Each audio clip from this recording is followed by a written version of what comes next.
Bonjour à tous et bienvenue. On est là aujourd'hui pour parler d'un sujet d'actualité à Cuba.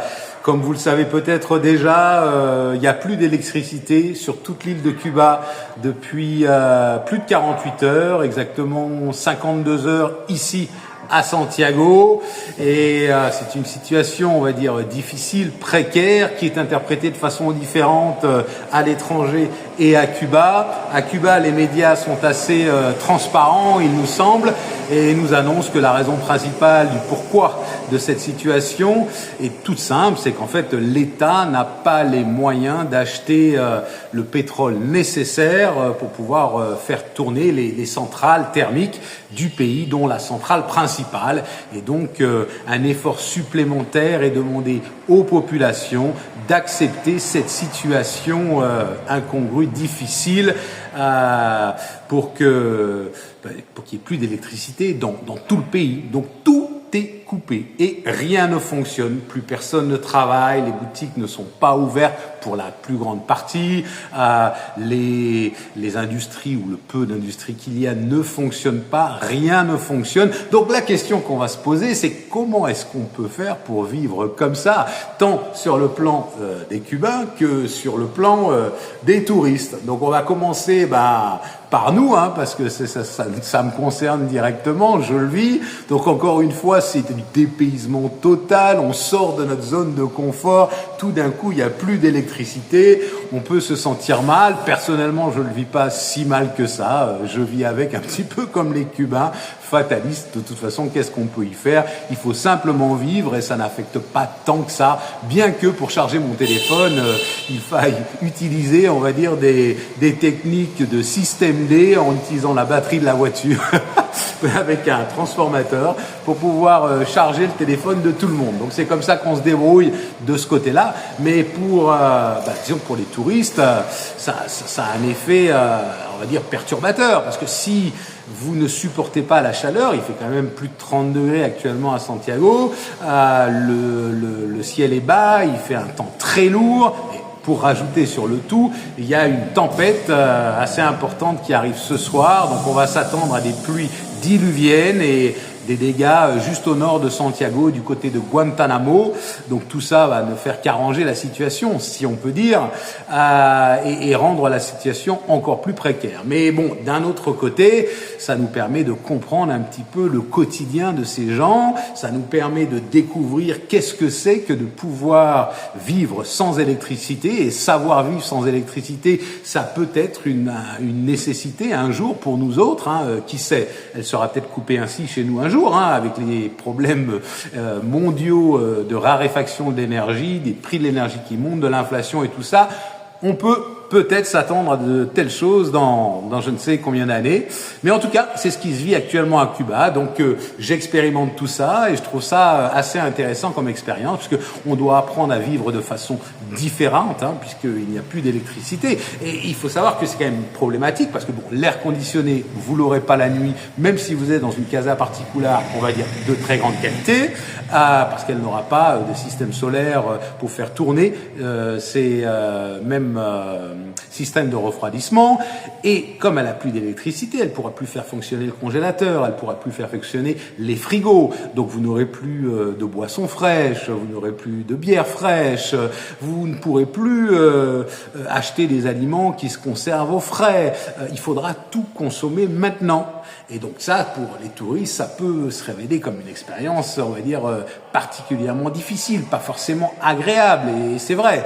Mais néanmoins, c'est une expérience qui est représentative de ce qu'est la vie des Cubains. Parce que pour eux, c'est quand même encore plus compliqué. Parce que la vie vaut si cher ici, tout vaut cher. Je vous donne un exemple. Ce matin, je suis allé acheter un paquet de café pour la gentille dame qui me reçoit tous les jours et qui me prépare un café avec une gentillesse et un amour. Mais pour elle, c'est un cadeau qui vaut de l'or. Puisqu'il faut savoir qu'un paquet de 500 grammes de café, c'est la moitié d'un salaire de base. Le paquet que j'ai acheté valait 1900 coupes ce matin. Et ben 1900 coupes, c'est plus que le salaire que cette dame reçoit de sa pension, qui est de 1500 coupes par mois. Donc un paquet de café plus cher que l'argent qu'elle collecte tous les mois. Donc ça rend vraiment les choses, on va dire, compliquées et très chères. Et en plus de ça, cette dame, elle a un frigo où elle a accumulé un ensemble, on va dire, de produits périssables qui ont besoin de courant. Mais comme il n'y a pas de courant et il n'y a pas de réfrigération, et ben tous les produits qu'elle avait, et certains des produits qui durent vraiment longtemps, et ben se périssent, se perdent, et ces produits valent très cher. Et ça peut aller du lait aux œufs, au tabasco ou à d'autres produits de base. Que quand vous ouvrez le frigidaire d'un frigo, c'est pas comme chez vous, quoi. Ici, on va dire qu'il va être si elle a de la chance, elle va dire à tiers rempli avec vraiment des nécessités de base. Mais peut-être qu'elle a congelé, je sais pas, un petit peu de poisson ou d'autres denrées. Ben, tout ça, il va falloir le consommer maintenant puisque tout se pourrit et tout se perd. Donc toutes les choses de valeur qu'elle a accumulées dans son frigo disparaissent. Et comme elle n'a pas les moyens de se racheter tout ça quand l'électricité reviendra, il va falloir qu'elle apprenne à vivre sans. Donc vous imaginez un petit peu la difficulté que ça crée, ça devient très compliqué. Et en plus de ça, si vous avez un business quelconque, ben vous avez besoin de la lumière. Alors oui, ils ont l'habitude, alors ils ont des petites lampes, on va dire de camping qui fonctionnent au solaire ou à autre chose pour avoir le minimum nécessaire de lumière, et encore que quelques heures. Mais bon, ils savent vivre sans rien, dans l'obscurité, avec peu de choses. Et qu'est-ce qu'ils font? Ben, ils profitent de la journée, ils sortent, ils se rencontrent, ils attendent. Les gens ne peuvent pas travailler puisque rien ne fonctionne. Donc les gens sont dehors, les gens parlent ensemble, jouent aux cartes, jouent aux dominos, jouent aux échecs, passent le temps, observent. Voilà, ils savent tuer le temps. La patience est sans doute l'une des plus grandes vertus du cubain parce que sans patience, rien ne se fait. Mais ce que je trouve intéressant aussi dans cette situation, c'est que c'est une situation, on va dire, problématique. C'est une situation qui touche tout le monde. Eh ben, vous verrez pas les gens particulièrement stressés, même s'ils perdent tout ça, ils acceptent ça comme de toute façon je ne peux rien y faire. Et en fait, ils s'ajoutent pas de la pression pour se mettre plus mal encore vis-à-vis d'eux-mêmes. Mais ben écoutez, ils font avec, ils n'ont pas le choix, ils patientent, ils attendent, ils acceptent le fait qu'il y aura moins à manger, que ce sera encore plus difficile. Et que cette situation, ils espèrent, va changer dans un temps prochain. Alors là, c'est vrai, on est là, ça fait, donc je vous dis 52 heures qu'il n'y a plus d'électricité. Le gouvernement avait annoncé que ça pourrait durer jusqu'à 72 heures. On va voir, hein, parce que ça, c'est pas une certitude non plus, hein, c'est une possibilité. Donc peut-être que si on a de la chance, le courant reprendra ce soir. Peut-être que le courant reprendra demain, comme le gouvernement l'a annoncé, dans le pire des cas, et peut-être que ça se fera le jour suivant. Mais si vous êtes un voyageur comme moi et que vous avez besoin, je sais pas, de faire une réservation, d'aller sur Internet, de communiquer, de changer votre billet d'avion, ou de faire des choses qui vous paraissent si simples, eh ben, vous êtes bloqué parce qu'une agence de voyage ne peut rien faire. Ses ordinateurs sont bloqués, les systèmes de réservation sont bloqués, le Wi-Fi ne marche absolument pas. Alors oui, il y a encore le 4G, enfin le 4G, le 3G ou même le 2G qui fonctionne encore parfois, pas tout le temps, et qui peut permettre de faire certaines transactions. Mais dès qu'on utilise des softwares, on va dire, un petit peu plus avancés, ça ne fonctionne pas.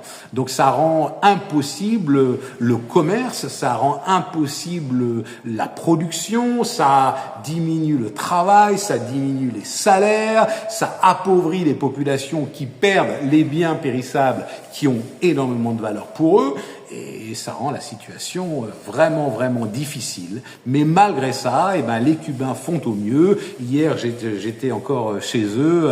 Hier soir, ils m'ont agréablement invité à manger. Ils ont partagé du riz et puis un petit peu de purée qu'ils avaient préparé pour moi avec un cœur énorme. Et puis bon, on était à la lampe torche, tous autour de la table, en train d'apprécier ce moment. Et à la sortie du repas, il y avait la musique cubaine, peu de salsa, de merengue qui s'est mis, et puis on a poussé un petit peu les chaises et les tables, et on s'est tous mis à danser avec une petite lampe, sans ambition, avec le son du téléphone. C'était d'une simplicité géniale. Et bon, du coup, on a tué la soirée pendant 1 heure, simplement à danser ensemble, à 4, et à rire et à apprendre différentes choses que l'un savait et que l'autre savait. C'était un échange qui était vraiment, vraiment très sympathique. Et donc voilà, c'est comme ça qu'on vit actuellement à Cuba. On accepte les choses pour ce qu'elles sont, et ça peut paraître impossible à imaginer pour nous autres qui avons toujours ce genre de choses. Mais en fait, c'est une chose qu'il faut vraiment apprécier, c'est une valeur réelle qu'il faut connaître et qu'il faut comprendre. Et pour la comprendre, il faut ne pas en avoir. C'est quand on perd les choses qu'on se rend compte de la valeur des choses. Donc ça, c'est la leçon à retenir de cette expérience. C'est comment vivre sans électricité. Écoutez, ça peut paraître impossible pour certains et pourtant c'est nécessaire pour beaucoup. Voilà le message du jour. J'espère que ça vous a ouvert l'esprit à une autre façon de voir les choses et vous faire prendre conscience de la chance que vous avez d'avoir tout ce que vous avez chez vous, car il y a un grand nombre de populations dans le monde qui n'a pas tout cela et qui le vit durement, comme c'est le cas à Cuba actuellement. Donc, soyons gracieux, ayons de la gratitude pour la chance que nous avons d'avoir les privilèges que nous avons. Beaucoup d'entre eux ne l'ont pas. Si vous avez apprécié, vous pensez que ça a de la valeur, s'il vous plaît, n'hésitez pas à mettre un gros pouce en bas de la vidéo, à vous souscrire à la chaîne bien sûr et à partager avec d'autres amis qui auraient peut-être besoin de se rendre compte de la chance qu'ils ont que d'avoir un toit, à manger, de l'électricité, de l'argent, une voiture, toutes des choses que les Cubains ou la plupart des Cubains n'ont pas actuellement. Donc voilà pour le message, je vous embrasse très fort et puis à très bientôt sur la chaîne. Ciao.